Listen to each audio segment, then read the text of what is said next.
understand the limitations on the power of government. If we don't understand the limitations of the power of government, there aren't any. If we don't understand the limitations on the power of government, there aren't any. That's the same thing as saying if you don't know what your rights are, you don't have any. And you don't. So let's just flip that around. If you don't know the limitations on the power of government, it will continue to push. It will continue to push. It will continue to push until there's nothing left. Frederick Douglass, power conceives nothing without a demand. In other words, power is just going to run us over until we say enough. It's the nature of power. It's the nature of government is to control, and if they can control every aspect of our lives, they absolutely will. And the only way they're going to stop is when we stand up to them and say enough. It never did and never will. Find out just what people will submit to, and you have found out the exact amount of injustice and wrong which will be imposed upon them. A little war story. I was in Waco, Texas in 1993. Just to give you a little bit of my background. How I got down there, Randy Weaver in Idaho was raided by the Alcohol, Tobacco, and Firearms for illegally sawing off a shotgun. He felt he was being set up, refused to go to court, and a warrant was issued.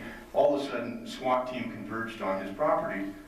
There was a standoff. His wife was shot, holding her 9-month-old baby. His son was shot in the back.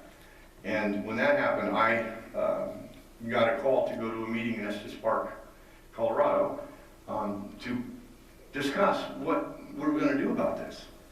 And so I went to this meeting, and we spent about 5 days together. It was a Continental Congress type thing, 152 men. And we discussed, if this happens again, are we going to allow it? And so we decided no. We discussed arming ourselves. We discussed how are we going to, become a militia and head off the next attack. We week-long conversation. And at the end of the meeting, we decided next time this happens in America, everybody in this group, we stood up and we took a solemn oath. We pledged our lives, fortunes, and sacred honors. We would go and interpose. We would go and interpose. We would go in and nullify the government's action, insert ourselves between the family that was being attacked and the government.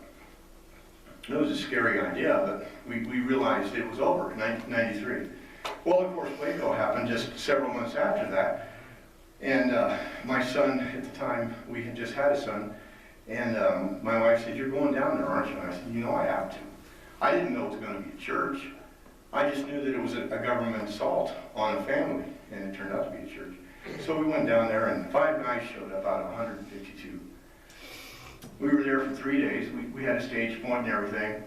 5 guys showed up. We waited for a week. 5 guys showed up. 2 weeks. 3 weeks. I was heartbroken at the time. I couldn't figure out how it was that something was so obvious to me. What was going on in the hearts and the minds of the American people that they couldn't see that an assault on a church was an assault on America, everything America stood for. David Koresh died an innocent man because in America, we're all entitled to due process. We're entitled to have our day in court. Even if you're charged with a crime, I don't care how heinous it is, you have to be brought before a court and convicted. You're innocent until proven guilty. There's a fundamental presumption in American law that you're innocent until proven guilty. And the state carries that burden of proof, and just killing someone doesn't establish a burden of proof beyond a reasonable doubt that they were guilty of the charge. So that was in 1993, here it is 2013, okay? And what I've watched is FEMA, and I've watched Homeland Security, and I'm watching a civilian police force the size of the military, rivaling the military rising up in this country, and I'm still wondering, are there only going to be 5 of us to show up at that battle? Yep. As far as I'm concerned, if I'm the only one there, then I'm the only one there. That's my attitude. I don't care if only 5 show up, I will be there.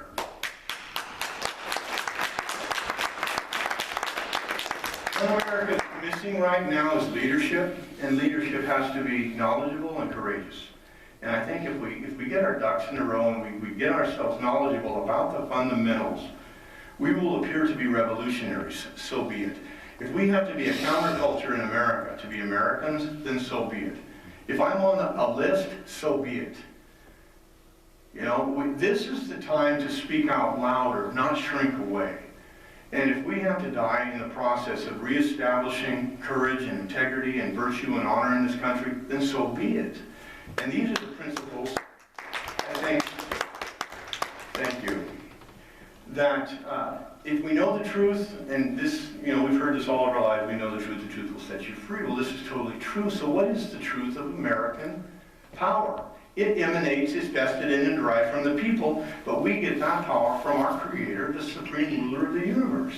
If we don't have that connection, then we're out there acting in our own power. And our own power isn't the same power that the supreme ruler of the universe vests in us. I believe that if we're operating in the power that the supreme ruler of the universe vests in us, there's no weapon forged by man that can prevail against us. And we can become an unstoppable force in what appears to be an immovable object. An unstoppable force. When an unstoppable force meets an immovable object, what happens? Because, you know, I think that's what a lot of us think about this government. We think this government is an unstoppable force. Well, I'm an immovable object.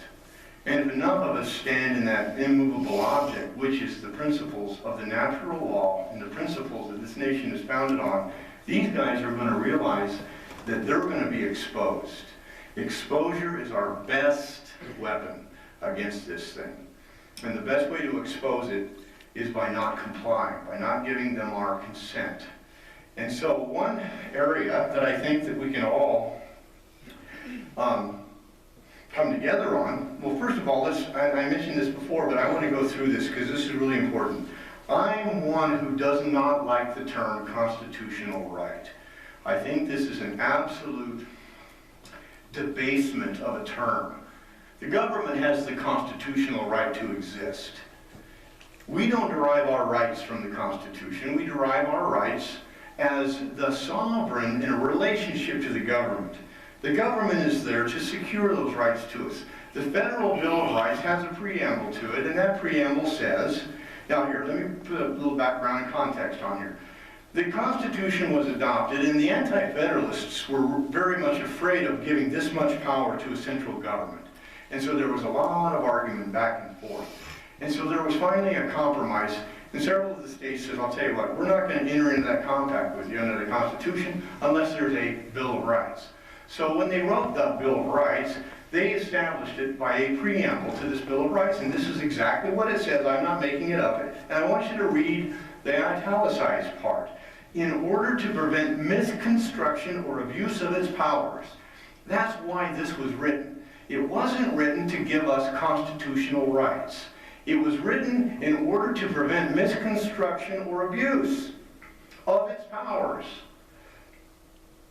That further declaratory and restrictive clauses should be added. The first 10 amendments to the federal Constitution, or technically correct, the first 10 articles in amendment to the federal Constitution are thou shalt nots. And I like the Second Amendment. A well-regulated homeland security necessary for the insecurity of a free state. I mean, how much can we twist this thing? A well-regulated FEMA, necessary to the security of a free state. It doesn't say that. But the federal government is doing everything in its power to circumvent the Second Amendment, and we're all focused in on gun control. Folks, FEMA is a violation of the Second Amendment. FEMA itself is not necessary to the security of a free state, and that's how it's been passed off on us.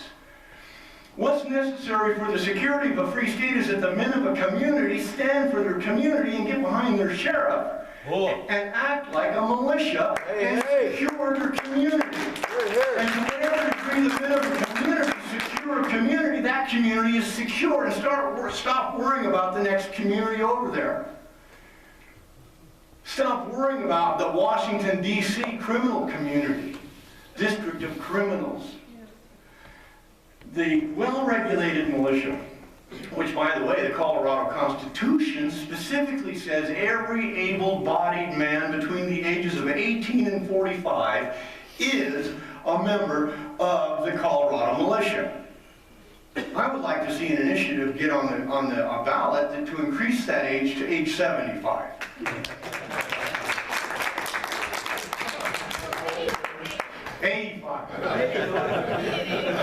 Every able-bodied man in Colorado is a member of the militia.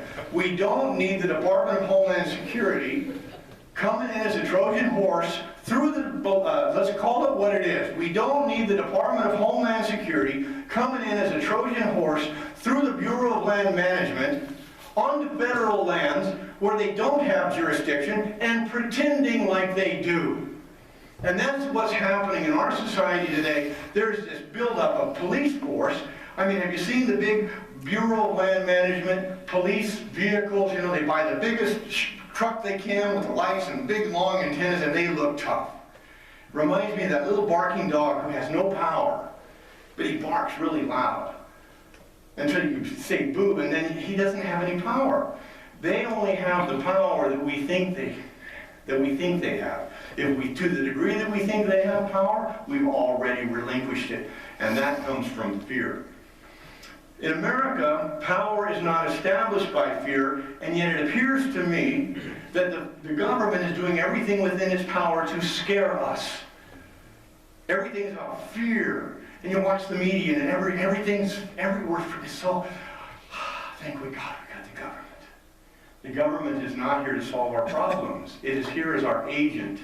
And to the degree that we abdicate our personal responsibility to solve our problems and give that over to the government, is the degree the government is going to take it and run with it and then use that against us. All right, 10th article and amendment, I already went through that. Now I'm going to break it down into its elements. Power is not delegated. In other words, all political power is vested in and derived from the people. Power is not delegated to the United States. That's the federal government. United States is the name of the federal government. United States is the name of the federal government in this context. See, the term United States has several different meanings. It means a landmass of 50 United States that have operating under a compact, but in this context, it's the name of the federal government, United States, by the Constitution, nor prohibited by it to the states, are reserved to the states respectively, or to the people. Look at that last line. What power is left in the people? Here's the power that's left in the people. Ready? We hold these truths to be self-evident, and I'm going down this road again. That to secure these rights, governments are instituted among men, deriving their just powers from the consent of the governed. That when government becomes destructive of these ends, it is the right of the people to alter or abolish it. That's the Declaration of Independence. That's a principle. The right of the people to alter or abolish it, a principle that has been codified in the Colorado Constitution, a principle that has been activated. It's self-executing. The right to alter or abolish that constitutional form of government whenever they deem it necessary to their safety and happiness. Prudence indeed will dictate. I'm still quoting the Declaration. I'm still quoting the principles. Prudence indeed will dictate that governments long established should not be changed for light and transient causes. And all experience has shown that mankind is more disposed to suffer. And isn't that what we're doing? We're tolerating, we're suffering, we're long-suffering, more disposed to suffer while evils are sufferable than to right themselves by abolishing the form of government to which they're accustomed. So we have the right, but we're more prone to suffer while evils are sufferable than to right ourselves by abolishing the Constitution and form of government.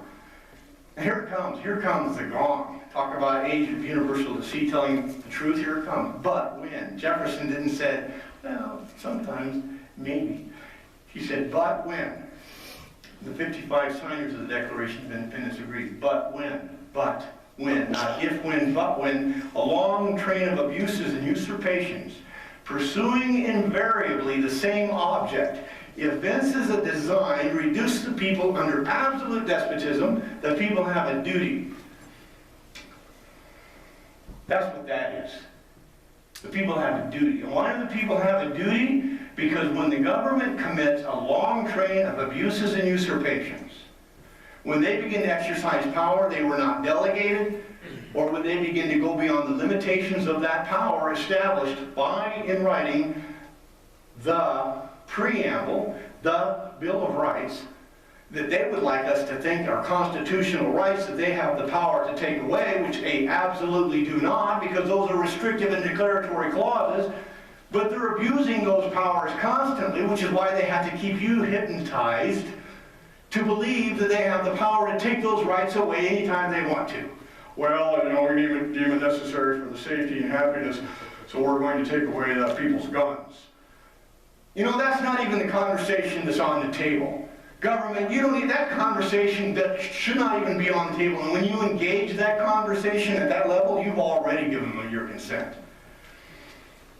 There's a presumption in law that if you're arguing over here, you've already given your consent when they didn't have the power here in the first place. So stop talking about whether the government can take our guns away, or whether they, or what, you know, to what degree the magazine is illegal. No, you know, it's flat out, shall not be infringed. Well-regulated militia, necessary for the security of a free state. Now, if you don't like it, you can challenge that clause. You can say, well, that's unconstitutional. And we have that power in court. We can challenge the Constitution itself if we don't like it. But as long as the constitutional Second Amendment stands there, the government has no power to challenge it. And to whatever degree they are usurping that amendment is the degree that an abuse of power has occurred. Now, when a long train of those occurs, when a long train, how many is a long train? How many of you fell asleep, you know, at the train crossing, waiting for that train to go by? How many constitutes a long train? 10 cars? 20? 100? 200? All right, so who gets to decide how many is a long train? Well, a long train, but what's the design? Remember, design has been evinced. When a long train of abuses and usurpations. What's a usurpation? That's when the government exercises power it doesn't have. Remember this one, or to the people, or to the states. When the federal government takes and uses a power that only the state, when the federal government exercises a power that only the state has, that's a usurpation. Abuse of power is when they have a power and they go right around the Bill of Rights and exercise power they don't have. Abuses and usurpations. Pursuing invariably the same object. Evinces a design to reduce the people under United Nations global control. Evinces a design to reduce the people under absolute despotism. Evinces a design to completely disarm the American people. Evinces a design to put the people under a health care program where the federal government can intrude into your life consistently, and oh, by the way, we'll use the IRS to enforce it, who can't be trusted with power as they demonstrated. When a long train of abuses and usurpations, pursuing invariably the same object, evinces a design to reduce the people under absolute despotism, and here it comes, here's the revolutionary statement: the people have a duty to throw off that government. Cool. Now, we said it, all right? Now, the Homeland Security doesn't want to hear that. Obama doesn't want to hear that. The Republicans don't want to hear that. The Democrats don't want to. Nobody wants to hear that because, you know why? We live in an age where the people can't agree on what that means. But until we have a conversation about what it means, we'll never come into a consensus about what it means. It means what it says. The people have a duty to throw it off. So it's not whether we have a duty, it's how we execute that duty. It's not whether there's been a long train of abuses and usurpations, but how many and whether there's a design events to reduce the American people under absolute despotism. If that's the case, it's time to turn the TV off, get out of debt, get ready for a revolution. And the first place that you get ready is in your heart, mind, and soul, because all revolutions begin in the mind. A revolution is a conversation, that's all it is. The Revolutionary War began a long time before the guns ever started firing. You know, the revolution happened in the hearts and the minds of the people when they realized King George was a tyrant.